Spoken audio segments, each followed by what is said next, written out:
नमस्कार दोस्तों, ये डिक्टेशन 80 शब्द प्रति मिनट का होगा, जो कि 400 शब्दों का रहेगा। 5 मिनट तक बोला जाएगा। 10 सेकंड बाद स्टार्ट किया जाएगा।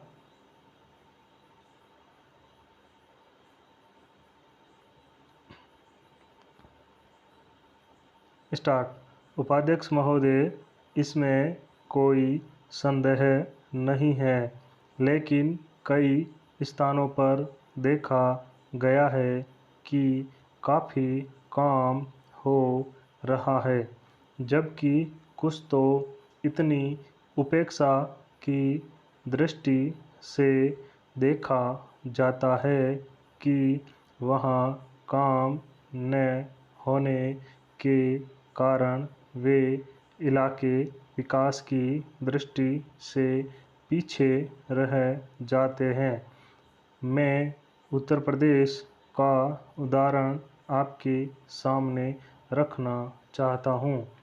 वहाँ पर चाहे उद्योग धंधों की योजना हो या किसी अन्य विकास के विषय में हो, दूसरे राज्यों की तुलना में वहाँ बहुत कम काम हो रहा है और वह पिछड़ता ही चला जा रहा है।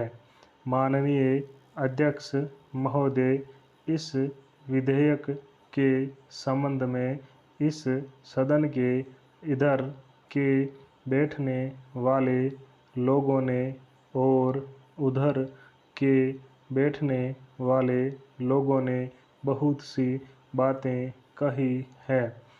जैसा कि यह विधेयक है, इसको अभी प्रवर समिति के सामने विचार के लिए जाना है और वहाँ से विचार होने के बाद यह इस सदन के सम्मुख फिर से विचार के लिए प्रस्तुत किया जाएगा।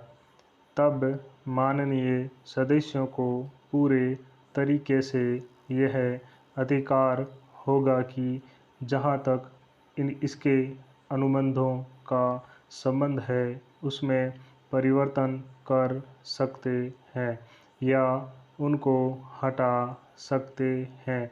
कल से जो बातें हो रही है, वह सब नोट की गई है और मैंने बहुत सी बातों को सुना है।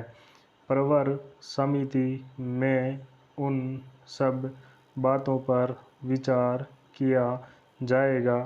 बहुत से माननीय सदस्यों ने इस तरह की बातें कही है, वह बहुत आवश्यक मालूम हुई है और जैसा कि मैंने कहा है कि उन पर विचार किया जाएगा। जहाँ तक सहकारिता का संबंध है, चाहे इधर के बैठने वाले माननीय सदस्य हों, चाहे उधर के बैठने वाले माननीय सदस्य हों, सबकी यह मांग है कि जब हम जनतंत्र में विश्वास करते हैं और अपने यहाँ प्रजातांत्रिक प्रणाली कायम कर ली है और जबकि देश में गरीबी है और उसका गलत लाभ भी उठाया जाता है, तब सहकारिता की बहुत आवश्यकता है। इसको रोकने की आवश्यकता है। यह सभी लोगों की राय है। जहाँ तक इस सहकारी विधेयक का संबंध है, बहुत से माननीय सदस्यों ने बहुत सी बातें इसके संबंध में कही है।